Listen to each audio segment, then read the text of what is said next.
오늘 말씀은 구약 성경에 있어서 아주 중요한 현장입니다. 이걸 보기에 따라서는 그냥 무슨 동화 속의 이야기처럼 볼 수도 있습니다만은 영적인 눈으로 보면 인생 문제의 가장 중요한 문제의 원인을 아주 잘 설명하고 있는 자리입니다. 우리가 신앙생활을 하는 동안에 다 응답을 받아야 되는데 또 축복을 누려야 되겠죠. 근데 이 신앙생활에 축복을 가로막는 세 가지 대표적인 문제가 있습니다. 첫째가 뭐냐면 나 중심적인 생활입니다. 나 중심이란 말은 어떤 거냐? 모든 생각, 판단, 결정의 기준이 나입니다. 나의 수준, 나의 자신이라는 거죠. 그래서 하나님의 뜻과 안 맞을 때, 하나님의 뜻, 하나님의 계획과 내가 안 맞을 때 우리는 이제 그때부터 갈등하게 되죠. 내가 원하는 게 있고 하나님의 뜻한 바가 있는데 이게 안 맞을 경우가 많습니다.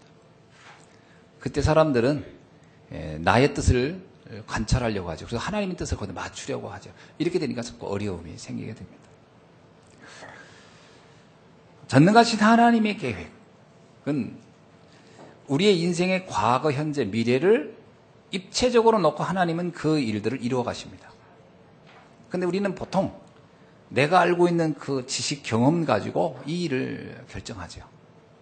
예를 들어서 우리 아이들이, 어린 아이가 어떤 일을 하려고 할 때 부모가 어떤 일을 지시합니다. 이거 해라, 저거 해라. 그건 그 아이의 입장에서는 그게 굉장히 불편하고 어려울 수가 있어요. 왜냐하면 그 아이가 보는 시각이 짧기 때문에.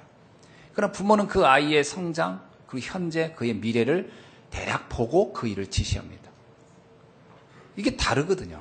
부모가 생각하고 일을 시키는 것과 아이가 제가 보고 하는 것과는 큰 차이가 있습니다. 이 격차를 이해 못하면 아이는 갈등합니다.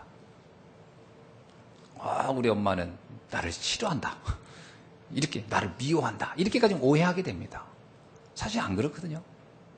하나님은 우리의 인생에 대한 모든 계획이 완벽한 과거, 현재, 미래를 놓고 진행하고 있습니다.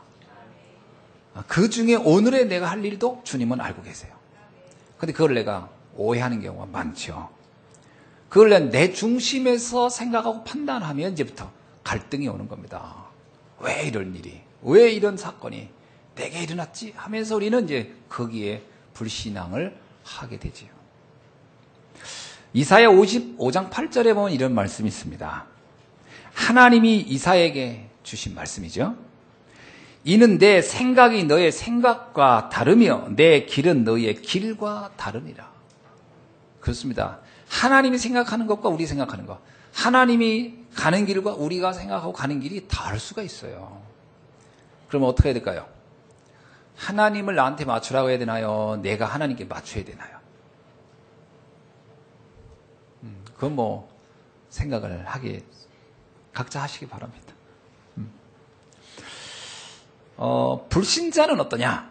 불신자는 에베소서 2장 3절에 보니까 불신자는 모든 기준이 나야, 나. 근데 그렇게 안 살면 안 돼요. 왜? 그렇게 해도 살아야 생존할 수 있으니까요. 그래서 뭐라고 하냐? 육체와 마음이 원하는 것을 한다. 자기가 육체와 마음이 원하는 것을 하고 이루어내는 것을 불신자는 삶의 가장 이상적이고 성공한 것이라고 여기 그렇게 살 거라는 거예요. 그러나 뭐라고 하죠? 본질상은 진노의 자녀이다. 그게 불신자의 삶이라는 겁니다. 그럼 성도는 어떻게 살아야 돼요? 성도는 분명히 하나님께 나를 맞춰야 되겠죠. 그런데 이게 안 될 수가 있습니다. 그렇게 못 사는 경우가 많아요. 자, 한 예로 구약 성경에 보면 요나라는 사람이 나와요. 요나서 여러분 다 아시죠? 요나서를 다 내용을 알 겁니다. 그 요나에 보면 하나님이 어느 날 하루는 요나에게 말합니다. 너 니느웨 성으로 가라. 근데 요나는요, 니느웨 성에 못 가겠다는 거예요. 왜 못 가냐? 그랬더니 니느웨는 아수르의 수도입니다. 근데 아수르는 이스라엘을 계속 괴롭힌 나라예요. 우리나라 말하면 오늘 옛날에 저 일본 도쿄로 가라. 예를 들면 이렇게 얘기했다 봅시다. 지금이야 일본하고 우리가 사이가 그래도 많이 좋아졌지만 옛날에 일제 36년에 화합정치가 끝난 바로 직후에 저 도쿄를 살리러 가라 그러면 아멘 하고 갈 사람이 많지 않을 거예요. 이제 하나님이 이스라엘에게 어떤 축복을 전지하고 먼 과거, 현재, 미래를 놓고 요나에게 그 지시를 한 거예요. 너는 니느웨 성으로 가라. 그랬더니 요나가 죽으면 죽었지 전 못 갑니다. 그리고 그는 다시스로 도망갑니다. 그 다시스로 도망가려고 항구에 딱 갔더니 마침 그 성경에 그렇게 나와요. 마침 다시스로 가는 배가 기다리고 있더라. 그 배를 딱 탄 거예요. 그럼 뭐라고 하지? 야, 그렇지. 내 생각이 맞아. 내가 왜 거기를 가? 난 다시스로 도망가야지. 또 이게요. 딱 하나님 뜻과 안 맞고 뭔가를 결정했는데 또 일이 잘 풀리네. 이게 너무 잘 풀려. 그때 당신 배가 그렇게 매 시간대에 있는 게 아니에요. 1년에 한두 번 있을까 말까 하는 배인데 그날 그 자리에 갔더니 그 배가 기다리니까 요나로서는 확신을 한 거예요. 이거다. 그리고 딱 타고 간 거예요. 이게 웬일입니까? 바다 한가운데 가서 풍랑을 만나가지고 결국은 뱃사람들이 들어가지고 바다도 집어 던져버리잖아. 그런 어려움을 겪게 된 거예요. 그리고 이제 뭐 여러분 잘 알고 있는 물고기 뱃속에서 3일 있다가 나와가지고 이제 겨우 목숨 부지하고 나왔습니다. 하나님이 다시 니느웨로 또 가야 돼. 하나님의 계획은 안 변경이 돼. 변경이 안 돼. 그러면 야 니느웨 넌 그래 너는 가지 마. 다른 사람 보낼게. 이러면 좋은데 아니 네가 가야 돼 또. 그 정신 차렸더니 또 보내네. 그럼 갑니다. 그럼 여러분 같으면 어떻게 해요? 에휴, 우리 생각 같아서는 그래 가자. 그리고 갈 것 같잖아요. 근데 가서 요나가 복음을 전하는데 어떻게 하냐? 계속 투덜대면서 합니다. 나중엔 뭐라고 하냐면 차라리 나를 죽여달라고 막 그래요. 우리가 찾다보면요 하나님의 뜻과 내가 이렇게 틀리면 이해가 안 되는 거예요. 하나님 왜 나를 보내? 여러분 생각해 보세요. 아수르를 변화시키지 않으면 이스라엘은 계속 고통을 당해야 돼요. 아수르를 변화시켜야 돼요. 그죠? 그 현장을 하나님 나라로 바꿔놔야 이스라엘이 사는 거예요. 그걸 적으로 남겨놓는 한은 계속 그건 가시 노릇할 텐데요. 하나님은 깊은 뜻을 가지고 보냈는데 이 요나는 이해를 못하는 거예요. 하나님의 뜻과 요나의 뜻이 안 맞아요. 그럼 요나가 하나님 뜻에 완벽하게 순종하면 좋은데 어쩔 수 없이 하긴 하는데 투덜대면서 불평하면서 합니다. 오늘날요 많은 신앙인들이 하나님과 나 사이에 이게 안 맞을 때 고통이 당하고 어려움이 오죠. 그리고 또 합니다. 하기는. 그런데 그냥 하면서 그냥 계속 불평하면서 투덜하면서 이럴 수도 있어요. 어떻게 생각하십니까? 요나 이야기는 구약에 있는 요나 개인의 이야기겠습니까? 오늘 우리들의 신앙의 모습을 잘 대변하고 있는 거죠. 그래서 나라는 주장, 하나님 앞에서의 나의 주장을 내려놓을 수 있어야 돼요. 이게 신앙생활을 잘하는 비밀입니다. 물론 세상 사람 속에서 나라는 사람의 주장을 해놔야죠. 나의 아이덴티티도 있고 나의 개념, 자존심도 자부심도 있는 거죠. 그러나 하나님 앞에서는요, 나를 내려놓으면 내려놓을수록 더 우리의 삶이 풍성해지고 축복이 되는 줄로 믿습니다. 성경에 나오잖아요. 하나님 앞에서 우리는요, 늘 어린아이 같아야 되고 늘 부족한 거예요. 그리고 진짜 우리가 나를 생각, 하나님 앞에 나를 세울 때 볼 때는요, 죽어마땅한 내가 이렇게 하나님의 은혜로 살아났구나. 이 생각을 늘 잊지 않아야 됩니다. 그래서 가장 큰 이 어떤 위기는 뭐냐면 신앙생활을 연조가 좀 되면요. 이제 웬만한 지식적으로는 다 아니까 그냥 의리 그러느니 하고서 이 타성에 젖어가지고 나도 모르게 경화가 와. 영적 경화. 막 딱딱해지는 거예요. 그래가지고 하나님 앞에서도 이렇게 굉장히 이게 겸손해지지 않아요. 그 기도도 굉장히 이렇게 나도 모르게 기도 내용도 하나님의 은혜에 감사합니다. 여러분 감동이 와야 되는데 그게 아니고 하나님 왜 그래요? 이러면서 따지는 식으로 기도가 막 바뀌어요. 이게 심각한 문제거든요. 영적 문제. 나를 내려놔라. 나의 주장을 내려놔라. 그게 가장 신앙생활을 잘하는 방법입니다. 두 번째가 뭐냐면 물질 중심 신앙생활이에요. 인간이 육체를 가지고 있으니까 먹고 마시고 입는 거 당연히 해야죠. 그걸 하지 말라는 얘기는 아니지요. 근데 창세기 6장에 이 영향을 받은 인간은 어떠냐면 삶의 모든 중심이 물질 중심이 됐을 경우의 문제입니다. 물론 불신자는 뭐 그렇게 살아야 수밖에 없어요. 뭐 영적인 세계를 아는 게 아니니까. 그러나 영적인 세계를 알고 있는 성도가 그렇게 살면 문제가 오게 됩니다. 그래서 예수님도 마태복음 6장 31절에서 성도들에게 이렇게 안타까운 마음을 얘기한 거예요. 너희들이 이방인들처럼 무엇을 먹을까, 무엇을 마실까, 무엇을 입을까 그거 고민하며 살지 말아라. 이 얘기는 뭐예요? 이거 또 이 말을 오해하면 안 돼요. 그러면 성도들은 뭐 좋은 집, 좋은 차, 좋은 옷, 좋은 음식 먹지 말란다. 이렇게 이해하면 안 돼요.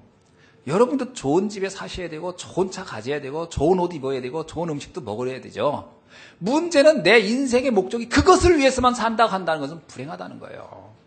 우린 그게 목적이 아니에요.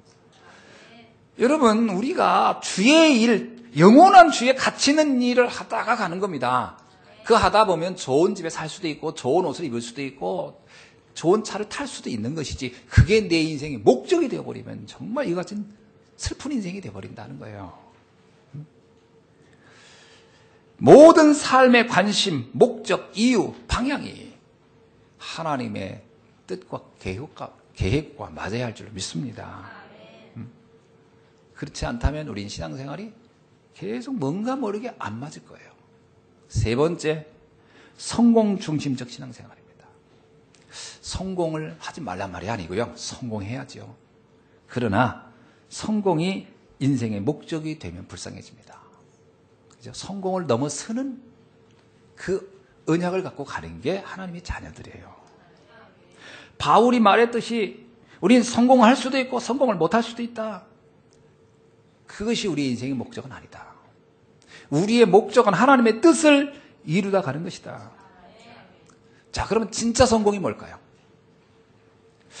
세상 사람이 말하는 성공 말고 성경이 말하고 있는 진짜 성공.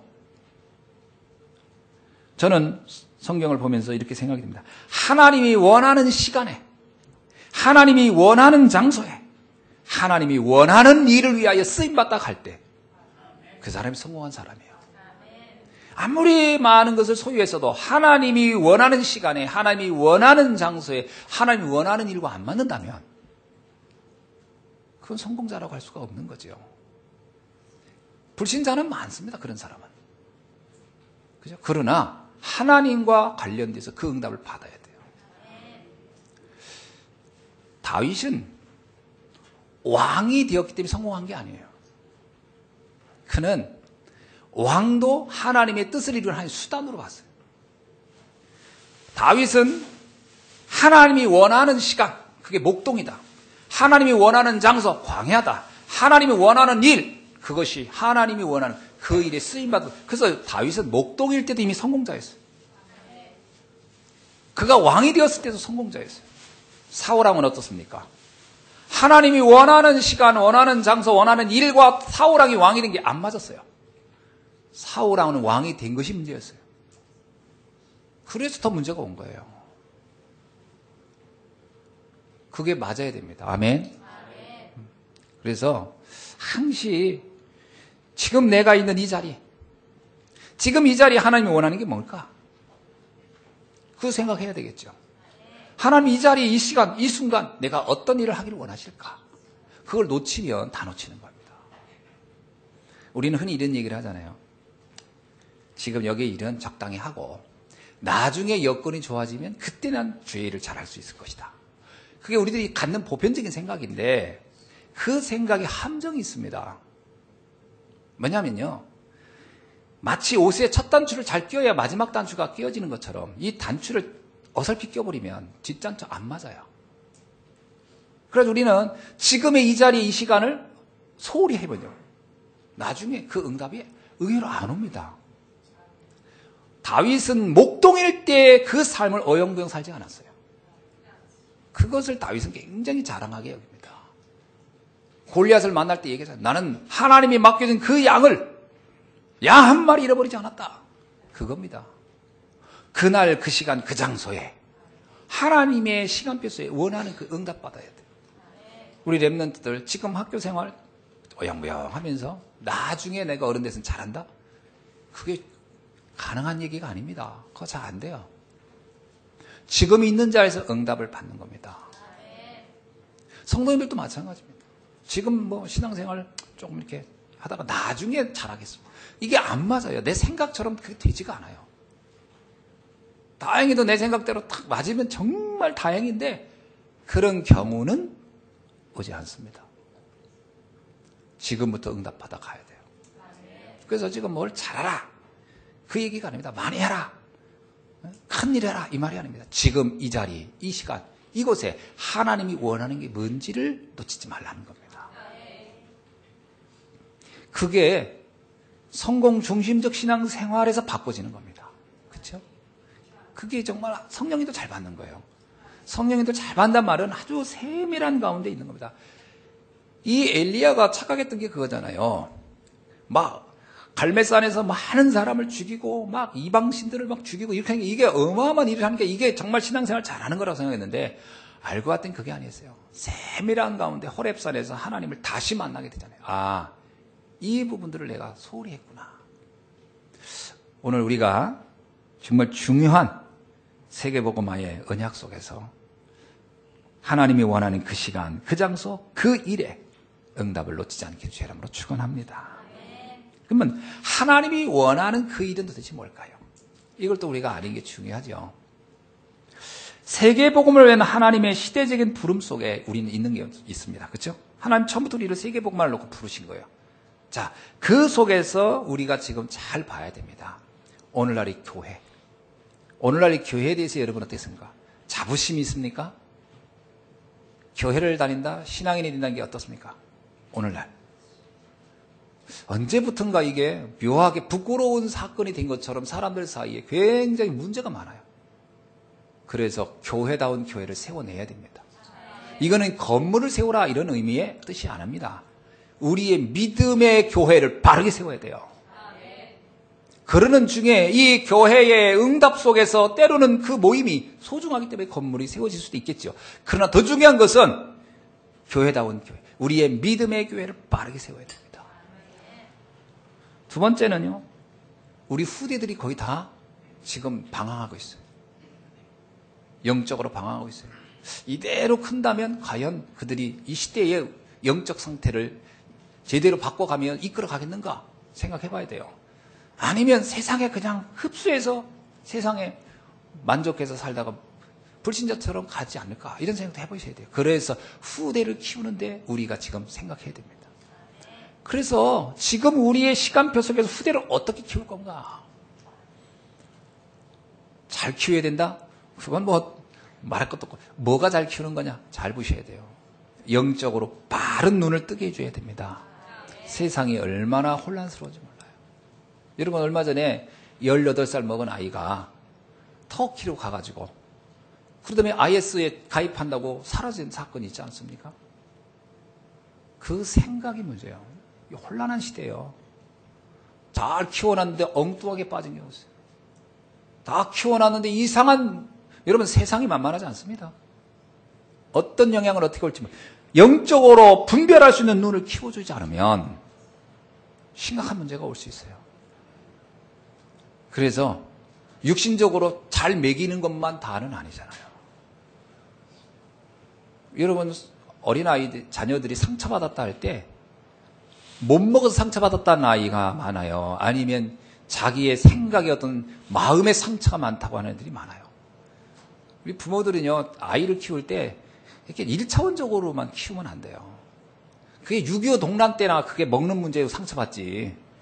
보릿고개 이런 거. 지금 너무 많이 먹여서 문제지.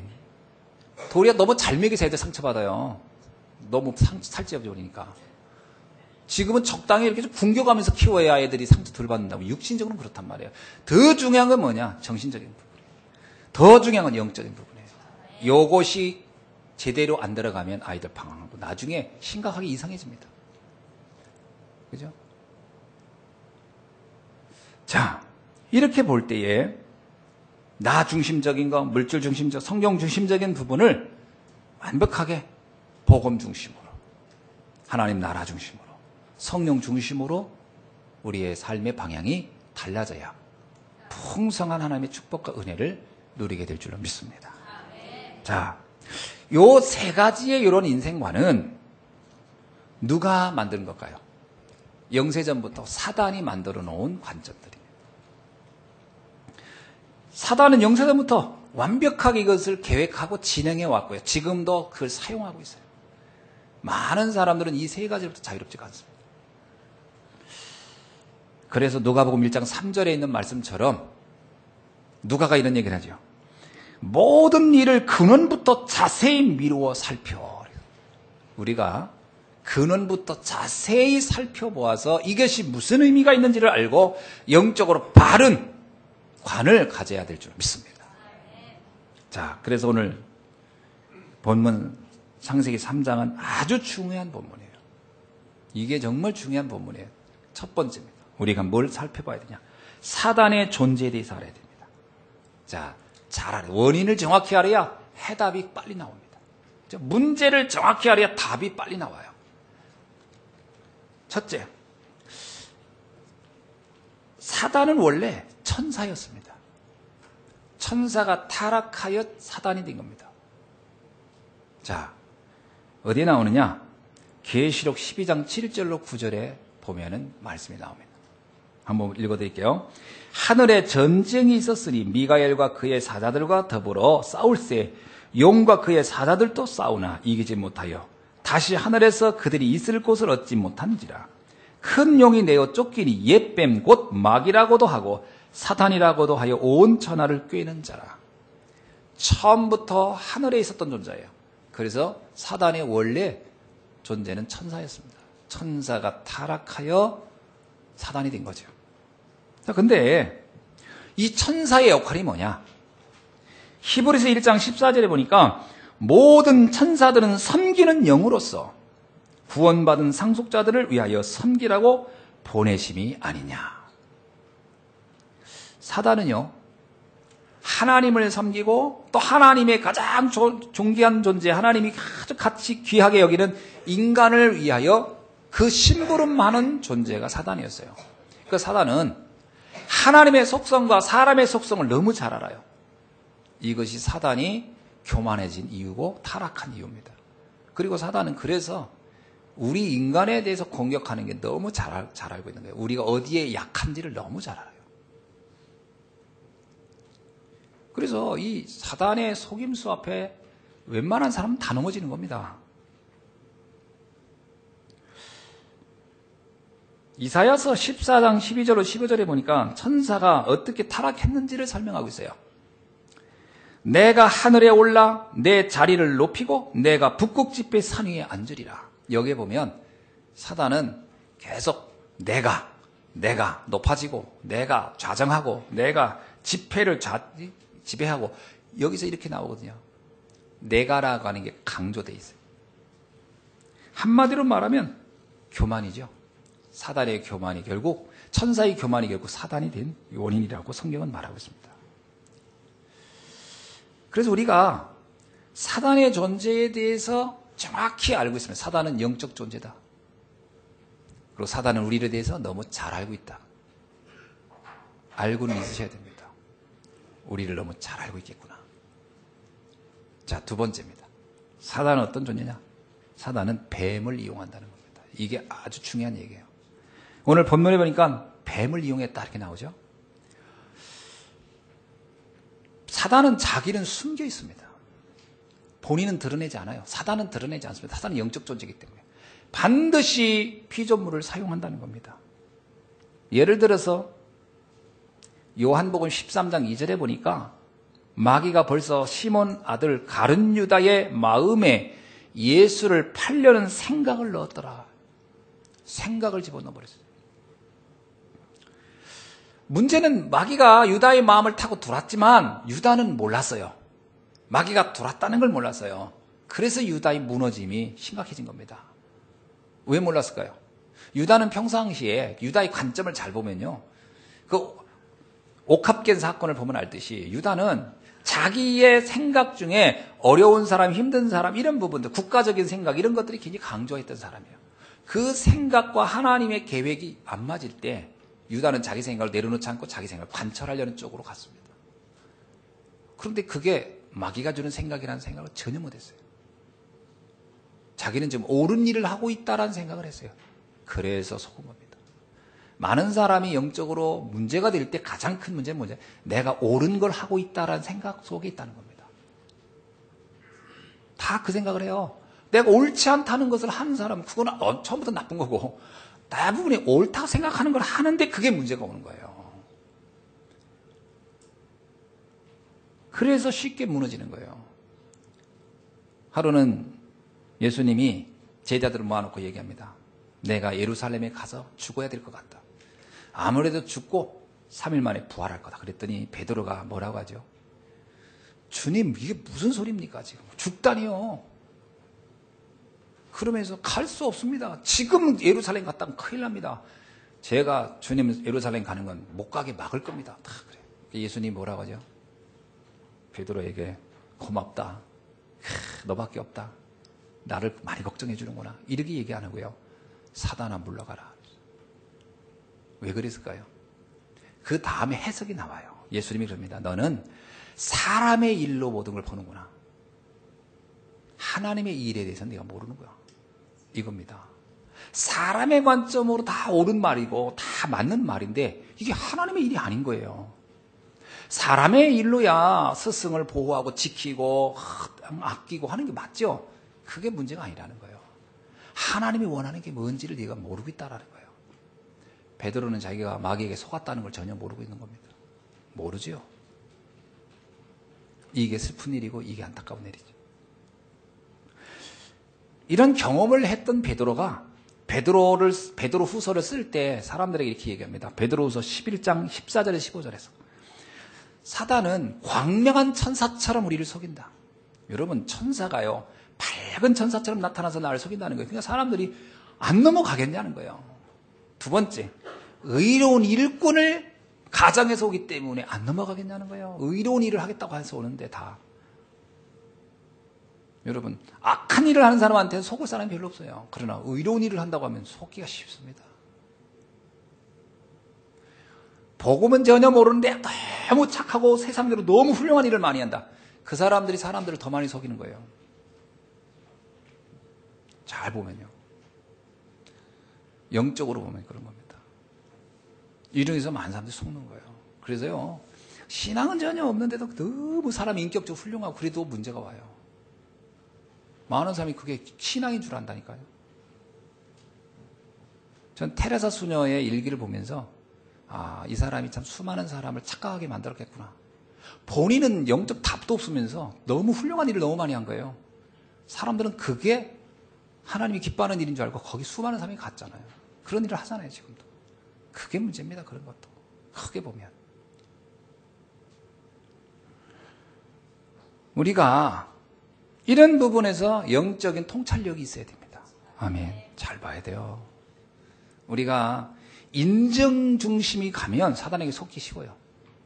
복음 중심해야 되고 말씀 중심해야 돼요. 인정적이면 굉장히 많은 걸 손해봐요. 그렇다고 너무 막 냉정하게 살라 이 말도 아닙니다. 잘 보셔야 돼요. 하나님이 지금 원하는 이 시간, 이 자리, 이곳에서 원하는 게 뭔지 잘 보셔야 돼요. 세 번째입니다.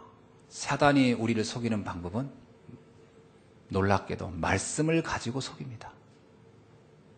이게 문제입니다. 뭘 가지고 속여요? 하나님의 말씀을 가지고 속여요. 여러분 잘 알고 있잖아요. 예수님을 속이러 왔을 때 이 사단은 시편 91편 11절로 12절을 갖다가 인용했어요. 그게 사단의 전략입니다. 그러니까 너무 그럴듯한 거예요. 예수님이 그러잖아요. 사단아 물러가라. 너하고 말할 가치도 없다 그러잖아요. 우리가 자칫 잘못하면요. 이게 굉장히, 그래서 오늘 본문을 한번 우리가 살펴봐야 됩니다. 본문에서 사단이 우리를 어떻게 이렇게 공략해 오는지를 한번 살펴보려고 합니다. 자, 3장 1절을 읽어보면요. 사단이 이렇게 말합니다. 일단 2장 17절부터 읽어봅시다. 선악과에 대한 하나님의 메시지가 어땠는지. 자, 2장 17절 우리 다 같이 읽어봅시다. 시작. 선악을 알게 하는 나무의 열매는 먹지 말라. 내가 먹는 날에는 어떻다고요? 반드시 죽으리라 하시니라. 명쾌하게 말했어요. 선악과 먹지 마. 그거 먹으면 넌 죽어. 이게 주님이 하신 메시지예요. 하나님이 하신 말씀이에요. 그런데 밑에 사단이 하와와 아담을 어떻게 속입니까? 3장 1절입니까? 하나님이 참으로 너희에게 동산 모든 나무의 열매를 먹지 말라 하시더냐? 모든 나무를 먹지 말라고 했습니까? 아니에요. 선악과만 먹지 마. 나머지 다 먹어도 된다고 했거든요. 근데 이 말을 살짝 바꿔서 야, 다 먹지 말라고 했냐? 그러니까 이 아담과 하와가 가만히 생각해요. 아니거든요. 근데 뭐냐면 딱 그냥 왜 선악과는 먹지 말라고 했을까? 다른 거 다 먹으라고 해놓고 이렇게 생각을 싹 들게 만들었어요. 말인즉 이게 참 무서운 겁니다. 하나님의 말씀에 대하여 의문을 품게 만들어버렸어요. 여러분 우리가요 사단에게 잘못하면 하나님의 말씀에 의문을 품게 되면서부터 우리는 속기 시작합니다.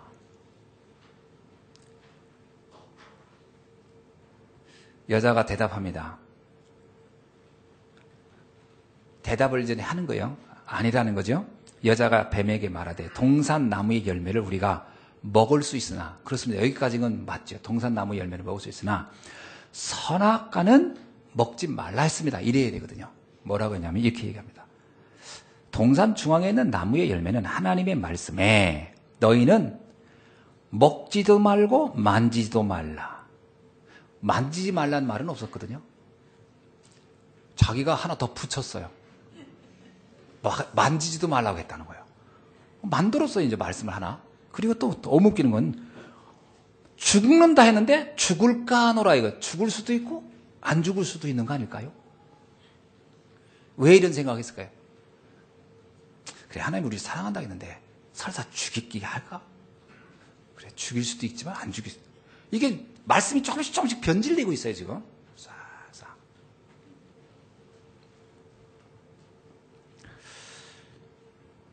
사단이 그 기회를 놓치지 않습니다. 기가 막히죠. 이 사람의 영적인 상태가 조금 변하고 있다는 걸 아는 거예요, 사단이. 영적 상태, 메시지를 받는 태도와 자세가 달라지고 있다는 걸 감지한 거예요, 사단이. 바로 메시지 넣어줍니다. 뭐라고요? 4절 보세요. 얼마나 단호하게 말하는지. 뱀이 여자에게 이르되 너는 결코 어떻다고요? 죽지 아니하리라. 하나님의 말씀과 완전 반대되는 걸 던집니다. 하나님은 죽는다 그랬어요. 넌 죽어. 사단은 안 죽어. 너는 안 죽어. 하나님은 넌 죽어. 사단은 말합니다. 넌 안 죽어. 먹어도 돼. 이 아담과 하와가 탁 들어보니까 먹지 말라는 것과 먹으라는 사람 중에 누가 더 자기를 위하는 것 같이 들려요? 먹으라는 사람이 더 위하는 것처럼 보이는 거예요. 다 먹으라면서 그거 하나 먹지 말라고 한 그 하나님이 얼마나 쫀쫀한 하나님이냐, 너. 다 먹으라면 다 먹어야지. 뭘 또 남기냐. 그 하나님 이상한 하나님. 이렇게 하나님에 대해서 오해하게 만듭니다. 나는 그 하나도 넌 죽을 수 있는 사람이요, 나는. 근데 왜 하나님은 그거 하나를 안 주려고 하냐. 계속 뭔가 모르게요. 계속 불신앙이 살살 이 아담과 하와 속에 들어갑니다. 그래, 하나님이 문제가 있구나. 줄 거면 다 줄 것이지. 왜 그건 안 줘? 이렇게 생각하기 시작하는 거죠. 여러분, 이게요, 참 기가 막힌 겁니다. 이게 단순한 얘기가 아니에요. 우리의 영적 상태를 기가 막히게 표현하고 있는 거예요. 기가 막히게. 그 다음에요, 안 죽는다. 이렇게만 얘기하지 않아요. 그 다음 얘기입니다. 설명합니다. 너 이거 먹으면 어떤 일이 나는 줄 아냐? 그걸 하나님이 알고 먹지 말라고 한 거야. 그러니까 하나님에 대한 불신앙을 확 심어주는 두 번째 얘기를 합니다. 내가 너한테 먹으라고 하는 이유가 있었다. 첫째입니다. 뭐죠? 너의 눈이 밝아진다는 거예요. 그러니까 내 눈 밝아지는 거 하나님 원치 않는다는 거예요. 아무리 하나님 우리 눈 밝아지는 걸 원치 않겠어요? 근데 사단이 그렇게 싹 속입니다. 그랬더니 맞아. 하나님 우리 잘 되는 거 원치 않는가 보다. 하나님 우리가 잘 되는 거 싫어하는가 보다. 그 다음에 뭐라고 해요? 선악을 네가 알고 네가 판단하면 하나님이 너한테 라이벌 의식을 느낄 거다. 야, 이렇게 싹 바꿨어요. 여러분, 우리가요, 신앙생활 할 때 잘못하면요, 이렇게 빠져버려요.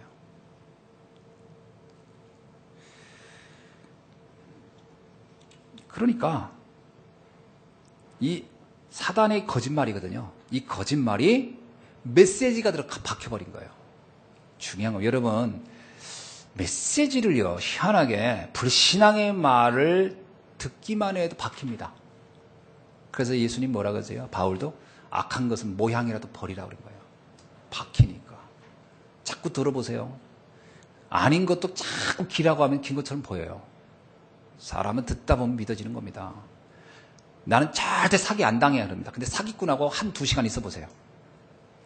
세상에 그 사람만큼 정확한 사람이 없고 그 사람 말이 다 맞지. 그런 겁니다. 사람은 아무리 아니라고 해도요, 여러 가지 근거를 대가면서 막 해보세요. 싹 믿는 거예요. 오죽하면 나라도, 한 우리나라도 무슨 금강 채버리니 뭐 하면서 가가지고 다 사기당했잖아요. 한 국가도. 그 전문가들이 가가지고서 사기당하고 잖아요. 그게 자꾸 듣다 보면 메시지가 들어가는 거예요. 판단도 안 서요, 나중에. 어떻게 된 줄 아세요? 6장 보세요. 6절 보세요. 여자가 그 나무를 본즉. 전에는 그 나무가 관심이 없었어요. 왜? 다른 거 좋은 게 더 많이 있고 더 먹을 수 있는 게 다 품어. 그런데 사단이 이렇게 말해놓으니까 갑자기 그게 그렇게 좋아 보이는 거예요. 하지 말라면 더 하고 싶은 것처럼 심리를 잘 이용한 거예요, 이 사단이. 그러니까 그 나무가 특별하게 보이기 시작해요. 뭐라고 나오죠? 자, 읽어봅시다. 시작. 여자가 그 나무를 본즉 먹음직도 하고 보암직도 하고 지혜롭게 할 만큼 탐스럽기도 한다민지라. 이거는 지혜롭게 한다고 한 적이 없거든요. 이건 사실 마귀도 이렇게 말한 적도 없는데, 이게요, 선악을 구분한다고 했으니까, 그렇죠. 이거 먹으면 이제 선악 내가 구분할 것 같은 거 느껴지는 거죠. 그러니까 어떻게 되냐. 이 나무를 보는 마음이 완전히 이제 거기에 잡혀버렸어요. 자, 먹음직도 하고 보암직도 하고 탐스럽기도 해요. 자, 먹는 거는 시간 문제입니다, 이제. 지금 먹냐, 이따 먹냐 차이지. 이따 먹어도 아꼈다 먹는 거지. 결국은 먹어요. 이제 이미 넘어간 거예요. 이런 겁니다. 말씀을, 복음의 말씀이 아니고 세상의 말을 듣다 보면요, 이게 어느 날 넘어갑니다. 넘어가요. 불신앙은 넘어갑니다. 왜 하나님이 이스라엘 백성이 여리고성을 돌 때 말하지 말라고 했을까요? 말하지 마. 아무도 말하지 마. 그냥 침묵하고 돌아. 왜 그랬을까요? 누가 한마디 탁 하면요, 이게 확 번지는 거예요. 예를 들어, 우리 보고 말하지 말라는 얘기 안 해봤어요. 그럼 탁 여리고 돌면서 제일 먼저 할 얘기가 뭐예요? 날 더운데 왜 이 짓을 하냐? 두 번째, 아니 이렇게 돌면 뭐 변화가 있어야지. 이런 말 저런 말이 이제 슬슬 나오기 시작합니다. 그러면 사람들이 야 돌지 말자. 확 번집니다 이제. 그러면 이제 에이 모세 너 니나 혼자 돌아라. 막 이렇게 나옵니다 이제. 이 말이 무서운 거거든요. 그러니까 하나님이 다 아신 거예요. 불신앙하기 딱 좋다는 거예요. 그래서 말하지 말라. 마지막에도 뭐라고 하죠? 그냥 외치래요. 외치래. 특별할 것도 없어. 이게 우리가 왜 그런 말씀이 성경에 나온지를 잘 보셔야 돼요. 하나님의 말씀이 아닌 것은, 그래서 이래요. 삼오늘이 아닌 포럼은 흑암을 심는 것이다. 어둠을 심는 것이다. 말이 그런 거예요. 뭔 얘기를 할 때요. 오늘 내게 받은 말씀의 응답, 오늘 내가 기도한 응답, 내가 오늘 현장에서 일어났던 기도의 응답을, 전도의 응답, 이거 외에는 다른 얘기를 굳이 할 게 없다라는 거예요. 그러면요, 이상하게 불신앙이 쓱쓱 생깁니다. 옳은 말이지, 맞는 말이지, 다 타당한 말이지. 그런데 불신앙이 남아요. 그래서 제가 우리 성도님들 그 구역 예배 같은 거 보면 절대 이부하지 말라는 얘기가 그 2부 때 이제 모든 사단이 다 나는 거라. 메시지 할 때 얼마나 뜨겁게 합니까? 근데 메시지 끝나고 이제 차 마시면서 할 때 특별히 할 말 없으면 이제 이렇게 하지 않아야 할 말들이 슬슬 나오기 시작하는 거예요. 불평. 근데 실상 자기도 불평이 있었던 것도 아닌데 그냥 뭔 말인가를 하고 싶어서 하는 건데 그 말이 묘하게 불신앙이 돼버리는 거예요. 그럼 그게 확 번져버리는 거죠. 나중에 걷잡지 못하게 돼버려요. 그래서 아예 그런 싹을 없애는 게 좋겠다는 게 제 생각입니다. 그래서 어제 복음 외에는 별로 얘기할 게 없다. 자, 요한복음 8장 44절에 보니까 너희는 너희 아비 마귀에서 났으니 너희 아비의 욕심대로 너희도 행하고자 하느니라. 그는 처음부터 살인한 자요 진리가 그 속에 없으므로 진리가 서지 못하고 거짓말할 때마다 제 것으로만 하니 이는 그가 거짓말장이요 거짓의 아비가 되었습니다. 여러분 여기서 뭐라고 하냐면 요한은 이렇게 얘기합니다. 사단에게 속는 것은 살인을 당하는 것 같은 것이다. 죽음을 당하는 것이다. 우리의 영적 죽음에 이르는 것이다. 심각하다는 거예요. 그만큼 심각한 것이다. 그래서 우리가 깨어 있어야 돼요. 아셨죠? 자, 이 부분을 여러분 잘 기억하시기를 바랍니다. 자, 그렇다면 이 사단은 창세전부터 지금까지 활동을 할까요, 안 할까요? 지금도 활동하고 있습니다. 가장 대표적인 것이 하나님의 말씀을 못 듣게 하거나 하나님의 말씀을 왜곡시키는 거죠. 그래서 자꾸 하나님의 말씀을 다른 복음처럼 다르게 해석하도록 만들. 그건 여기 창세기 3장에 지금 쭉 설명드린 얘기입니다. 두 번째, 우리에게 불신앙을 조장해요. 나도 모르게 뭔가 하나님의 계획이 틀리고 하나님 계획대로 했다가 내가 큰일 날 것 같아요. 이런 생각. 하나님의 계획대로 내 인생을 가다가는 뭔가 손해가 볼 것 같다는 생각. 이런 생각을 확 집어넣어줘요. 그리고 세상 사람이 하는 방식으로 해야 성공할 것 같고 응답받을 것 같고 축복될 것 같다는 생각. 요게요, 기가 막힌 유혹입니다. 여러분 성경 초대교회 보세요. 그들이 복음을 위하여 인생을 걸었지만 그들이 가난하게 살았습니까? 그들이 뭐 그냥 브리스 아굴라가 전도자를 위하여 온 교회를 위해서 헌신했는데 그가 과연 거지처럼 살았냐고. 안 그렇거든요. 하나님의 계획이 정확하게 인도되어지고 축복이 숨겨진 하나님의 계획과 축복이 있거든요. 요거를 모르게 한다는 거예요, 사단은. 가이오 온 교회의 10주년이 됐습니다. 그는 그런 헌신을 했지만 그는 자기 경제에 아무 문제가 아니고 더 큰 응답을 받았어요. 여러분 우리가 자꾸 찾지 잘못하면 불신앙이 들어요. 하나님의 말씀대로 간다면 손해가 볼 것 같다는 착각을 자꾸 일으키는 거예요, 사단이. 절대로 아닙니다.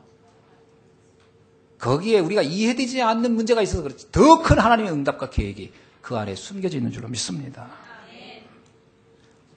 그래서 결국은 요한복음 10장 10절 말씀처럼요, 사단은 우리로 하여금 도둑이 오는 것은 도둑질하고 죽이고 멸망시키는 것뿐이다라고 요한이 말한 것처럼 사단에게 속음이 우리의 인생 전체가 다 손해본다는 거예요. 그러므로 이 부분을 정확히 깨닫고 여기에서 우리가 속히 벗어나야 할 줄로 믿습니다. 그 비밀을 어디에 있습니까? 성경에만 답이 있습니다. 창세기 3장 15절 읽어봅시다. 이렇게 아담과 하와가 뱀에게 속아서 완전히 무너졌을 때 주님이 그들에게 준 유일한 답입니다. 다 같이 읽어봅시다. 시작.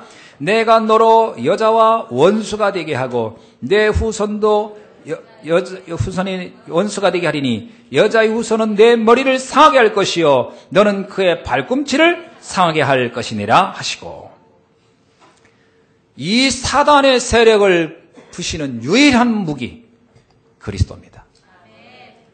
하나님은 처음부터 이걸 약속해요. 여자의 후손은 그리스도를 의미하는 거죠. 그리스도는 삼직을 얘기합니다. 그리스도는 삼직 아시죠? 왕, 제사장, 선지자의 일을. 왕은 뭡니까? 사단의 머리를 깨시는 분이라는 거예요. 제사장은요, 우리의 죄를 해결하시는 분이라는 거예요. 선지자는요, 하나님을 만나는 길이 되시는 분이에요. 그 일을 하러 누가 왔다고요? 그리스도가 이 땅에 오셨다라는 거예요. 그래서 이 흑암의 세력을 깨부시고 해결하는 유일한 무기가 있다면 그리스도입니다. 그래서 오늘 지금부터 우리가 오직 복음해야 됩니다. 아멘. 다른 방법이 없어요. 영적인 것은 영적인 것으로만 해결할 수 있습니다. 왜 주님이 육은 무익하니 영으로만 살리라는 말을 왜 했겠습니까? 이유는 이런 근본의 문제에 대한 답을 알아야 되기 때문에 그렇습니다. 요한 3서에 보면 이런 말씀이 있어요. 내 영혼이 잘된 같이 범사가 되고 강건하기를 원하노라. 모든 축복의 원리 중에 순서가 아주 중요합니다. 영적 세계의 답을 알아야 내 삶과 모든 범사가 축복이 되는 줄 믿습니다. 이걸 순서를 뒤집어 버리면요, 절대 응답이 안 와요. 그래서 오직 복음해야 돼요. 그 그리스도만이 이 땅의 모든 흑암을 단번에 영원히 해결하는 줄로 믿습니다. 우리 힘으로는 이 사단을 이겨낼 수가 없잖아요. 여러분 이겨낼 수 있습니까? 못 이겨요. 이 사단의 힘이 얼마나 대단한지를 지금 봤지 않습니까? 얼마나 교묘하고 얼마나 전략적인 줄 알았잖아요. 그럼 어떻게 이겨야 돼요? 오직 복음으로. 내 지식, 내 능력 못 이깁니다. 말려들 확률이 더 높아요. 하나님의 말씀을 붙잡아야 할 줄 믿습니다. 두 번째, 그 오직 말씀이에요. 오직 말씀. 말씀의 능력을 여러분이 알아야 됩니다. 에베소 6장 17절에 뭐라고 했죠? 성령의 검 곧 하나님의 말씀을 가지라.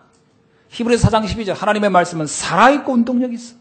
활력이 있어. 좌우에 날선 어떤 검보다 예리하여 혼과 영과 및 관절과 골수를 찔러 쪼개기까지 한다 그랬어요. 여러분, 우리의 영을 붙잡고 있는 흑암을 몰아낼 수 있는 무기, 하나님의 말씀이 있는 줄로 믿습니다. 그래서 말씀을 붙잡을 때만이 우리는요, 명확한 판단, 바른 생각이 생기게 될 줄 믿습니다. 그때부터 우리 눈이 밝아지는 거예요. 영안이 열려야 돼요. 아, 이게 흑암이구나. 이렇게 사단은 나를 공격하는구나. 에베소서에서 뭐라고 합니까? 혈과 육과 싸우지 말라 그러잖아요. 혈과 육과 싸우면 어떻게 된다? 그 싸움은 진 거예요, 이미. 왜? 사단은 혈과 육을 이용하는 것이지 우리가 그 혈과 육과 싸워서는 사단을 못 이겨요. 여러분, 우리가 뱀을 막 작대기 가지고 뭐라고 합니까? 나무로 뱀을 다 죽였다고 해서 사단이 죽은 건가요? 아니잖아요. 사단은 그 뱀을 이용한 것뿐이지 사단의 존재는 따로 있잖아요. 우리가 사람과 막 다툽니다. 이 사람을 미워하고 저 사람을 미워하고 너 때문에 그래, 너 때문에 원망하고 불평하고 그러면 사단을 이긴 건가요? 아닙니다. 그 배후의 역사는 사단 따로 있는 거예요. 그래서 어떻게 싸우라고요? 영적 존재를 정확히 보라는 거예요. 그래서 해야 될 세 번째 무기가 기도입니다. 오직 기도 외에는 이 흑암을 꺾을 방법이 없어요.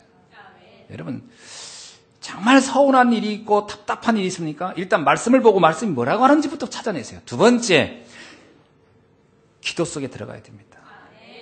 우리는요, 원망은 해도 기도를 안 하거든요. 불평은 해도 기도를 안 해요. 걱정은 해도 기도를 안 해요. 그러니 문제가 해결이 안 돼요. 강한 자를 결박해야 그 안에 집안의 세간을 늑탈하지 않겠냐 그러거든요. 강한 자를 결박하는 방법이 뭡니까? 여러분, 칼 가지고 싸웁니까? 사단과 싸우는데 뭐 십자가 들고 나가가지고 막 그건 영화에서나 나오는 얘기지. 실제는 그런 게 아니라 기도해야 돼요. 기도해야 됩니다. 마가복음 9장 29절에 이르되 기도 외에 다른 것으로는 이런 종료가 나갈 수가 없느니라 하시니라. 사도행전 12장 1절로 12절에 보니까 베드로가 감옥에 갇혔을 때요, 제자들이 모여서 또 성도들이 모여서 기도했는데 그날 밤 이 베드로를 채우고 있던 쇠사슬이 끊어지고요, 감옥문이 열리고 베드로가 추록하는 사건이 일어났어요. 그때 그가 들어갔더니 거기에 뭐라고 나옵니까? 마가라는 요한의 어머니 마리아의 집에 가니 여러 사람들이 거기 모여서 기도하고 있더라. 기도할 때만이 우리를 붙잡고 있는 모든 사슬이 끊겨질 줄로 믿습니다. 기도하셔야 돼요. 오직 기도입니다. 진짜 가정과 가문과 현장에 문제가 있습니까? 기도 속으로 들어가셔야 돼요. 자, 네 번째입니다. 오직 전도예요. 전도는 복음의 능력과 말씀의 능력과 기도의 능력을 확인하는 최고의 현장입니다. 전도하지 않으면 이 말씀, 복음, 기도의 능력이 얼마나 어마어마한지를 확인할 길이 없어요. 그래서 여러분 전도 현장을 가야 돼요. 모든 사람은 다 하나님의 자녀인 동시에 모든 사람은 다 전도자예요. 전도는 어떤 은사가 아닙니다. 사람들이 전도를 은사가 있다고 생각합니다. 아닙니다. 무슨 은사입니까? 내게 있는 건 내게 주노니 나사렛 예수 이름으로 일어나 걸어라 할 때 내게 있는 거 가지고 있는 사람은 주면 되는 거예요. 여러분이 사람들에게 내게 있는 그리스도를 자랑하면 전도입니다. 내게 있는 거 돈 자랑하면 그 사람은 돈의 사람이지만 내 안에 그리스도를 자랑하면 이 사람은 전도자가 되는 거 아닙니까? 여러분이 뭘 자랑하겠습니까? 만나서 뭘 자랑? 내가 자랑할 것은 그리스도 외에는 없다라고 바울이 얘기했잖아요. 그거 자랑하는 게 전도예요. 예수 믿고 우리 교회 오나세요. 그거는 사람 괴롭히는 거예요. 그렇게 하지 마세요. 내가 그리스도를 말하면 그 사람이 듣고 저 사람이 정말 하나님의 사람이구나. 하나님의 응답을 저렇게 받고 있다니 너무 놀랍다. 나도 한번 저 축복 받고 싶다. 당신은 어디서 그런 말씀을 듣고 그런 응답 생활, 신앙생활 하느냐? 그래서 우리 교회 있으니까 한번 가보겠냐? 그러면요, 알아서 오게 하세요. 오기도 하기 싫다는 사람 협박해서 끌고, 그건 전도 아닙니다. 그건 절대 전도 아닙니다. 오늘날 그렇게 하는 사람 너무 많다고요. 전도 막 진돗개 전도, 물면 놓지 말라고. 고발당해요, 고발, 이제. 진돗개 전도. 고구마 전도. 뭘 사람 가슴 딱 찔러내면서 사람 괴롭힙니까? 내게 있는 그리스도를 말하면 돼요. 내게 있는 것, 내게 말하면 돼요. 자. 그러면, 진짜 이 흑암이 꺾이는 거 가보세요. 여러분, 흑암이 꺾인다는 것이 어떤 건지 아마 체험하신 분들이 있을 겁니다. 희한하게 뭐라고 설명할 수가 없어요. 내 삶의 어둠이 걷혀요. 재앙이 사라집니다. 그리고 평안함이 일어나고요. 그리고 뭔가 내 인생이 풍성한 삶이 확 일어납니다. 이거 체험해야 돼요. 매일 초조하고 불안하다면 지금 일단 흑암이 덮인 거예요. 불안하고 초조하다. 그거부터 꺾어야 돼요. 집에다가 등만 많이 단다고 흑암이 나가는 게 아니고 복음으로 누리셔야 돼요. 진짜 말씀들. 그러다 보니까 이 말씀 듣는 현장의 중요성을 알게 되죠. 말씀을 많이 들으면 들은 만큼 내가 뿌리 내리고요. 응답이 와요. 그래서 교회가 그래서 소중하다고 느껴지는 겁니다. 이래서 교회가 소중한 거. 왜 예수님이 교회를 세웠을까요? 다른 어떤 기관을 세우지 않고요. 예수님이 그러자면 마태복음 16장 18절에서 음부의 권세가 이기지 못하리라. 그래서 교회가 그래서 소중하게 느껴지는 겁니다. 그래서 이 교회가 이렇게 소중한 거구나. 성도들이 귀한 거구나. 말씀 듣는 예배 시간이 소중한 거구나. 이렇게 이해되는 거죠. 자, 말씀을 맺습니다. 사단이 공격할 틈을 빨리 찾아서 막아내야 돼요. 그 중에 가장 대표적인 것이 내 안에 각인된 것이 뭐가 있나. 내 안에 근본적으로 각인되어 있는 것을 찾아내야 됩니다. 이거 찾아내는데 어떻게 찾아냅니까? 말씀을 가지고 찾아내는 게 제일 중요하거든요. 제가 한 곳을 설명해 드립니다. 데살로니가 전서 5장. 제가 요즘 잘 묵상하고 있는 성구를 다시 한번 설명드리겠습니다. 한번 보세요. 데살로니가 5장 15절, 16절, 17절, 18절을 보면서 한번 점검해 보세요. 거기에 이런 말씀입니다. 제일 마지막 절부터 좀 항상 선을 따르라. 항상 기뻐하라. 쉬지 말고 기도하라. 범사에 감사하라. 어떻습니까? 이것이 그리스도 예수 안에서 너희를 향하신 하나님의 뜻이니라. 여러분은 언제 기쁘고 언제 행복하고 언제 감사가 됩니까? 여러분 어떤 상황에도 여러분 정말 하나님 앞에 기도가 되십니까? 기도가 된다는 얘기는 하나님의 주권이 믿어진다는 거고요. 하나님이 하실 게 믿어진다는 거거든요.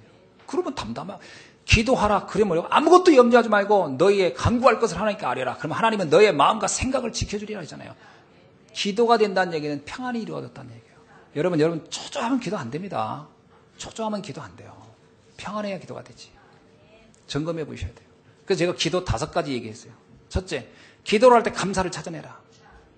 내가 정말 하나님이 받은 은혜가 뭔지 쫙 찾아보세요. 기도하는 동안에 하나님 이것이 감사하고 이것이 감사하고 이것이 감사하고 감사거리를 찾아보세요. 기도의 시작은 감사거리를 찾는 것부터. 두 번째, 현장에 수많은 사건이 있을 겁니다. 하나님 거기에 내가 속지 않게 하세요. 두 번째 기도입니다. 이어서 하는 거예요. 절대로 현장에서 어떤 문제 사건에도 난 속지 않게 해달라고요. 속을 일이 너무 많아요. 그래서 시험에 들지 않게 하고 악에 빠지지 않게 해달라고요. 세 번째요. 어떤 상황에 누구를 만나도 살리는 자가 되게 해달라고 기도하세요. 내가 그에게 힘주고 살리게 하소서. 복음을 자랑할 수 있게 하소서. 네 번째, 하나님 이것을 감당할 능력을 내게 주옵소서. 성령 충만을 내게 주옵소서. 다섯 번째, 지금 내가 할 작은 실천을 찾아 그것을 가장 귀한 가치로 여기고 순종할 수 있게 해달라고 이렇게 기도해 보시기 바랍니다. 그 기도가 돼야 돼요. 그래야 우리의 영이 막 살아납니다. 그러려면 두 번째입니다. 나를 내려놓으셔야 돼요. 나의 생각, 주장을 내려놓으시고 하나님의 말씀에 나를 맞출 수 있기를 주님으로 축원합니다. 마지막입니다. 믿음 속으로 들어가시기 바랍니다. 하나님은 하실 수 있고 하나님은 하신다는 걸 믿기 바랍니다. 내게 능력 주시는 자 안에서 모든 것을 할 수 있느니라. 내 힘으로 되는 게 아니고 하나님의 능력으로 된다는 거죠. 그래서 아무것도 염려하지 않기 바랍니다. 여러분이 염려하는 그때 사단은 틈을 탑니다. 그래서 욥기에 나오잖아요. 내가 염려하던 그것이 내게 이루어졌구나. 염려하지 마세요. 하나님께 여러분의 인생을 맡기시길 주님 축원합니다. 여러분의 인생을 여러분이 주인 되려고 하니까 자꾸 불안한 거예요. 내가 뭔가를 다 알아서 해야 되니까. 아닙니다. 전능하신 하나님께 나를 맡기시기 바랍니다. 마태복음 28장에 주님이 말씀합니다. 하늘과 땅의 모든 권세를 가진 내가 너와 영원히 함께 하리라. 오늘 이 시간 이후로 여러분의 모든 염려를 주께 맡기시고 하나님이 함께 하시는 그 평안함을 누리시면서 기도 가운데 승리하는 여러분 되기를 주의 이름으로 축원합니다. 기도하겠습니다. 하나님 감사합니다. 오늘 주신 말씀을 통하여 승리하는 우리 예수안교회 성도님들이 되게 하여 주옵소서. 창세기 3장의 문제의 심각성을 알게 하여 싸우니 이제 이것을 해결하는 비밀도 우리가 붙잡아 싸우니 이제는 우리가 이 땅에서 정복하고 다스리는 자의 축복을 날마다 누리게 하여 주옵소서. 오직 복음, 오직 말씀, 오직 기도, 오직 전도의 비밀을 붙잡게 하여 주옵소서. 살아계신 주 예수 그리스도의 이름으로 기도하옵나이다. 아멘.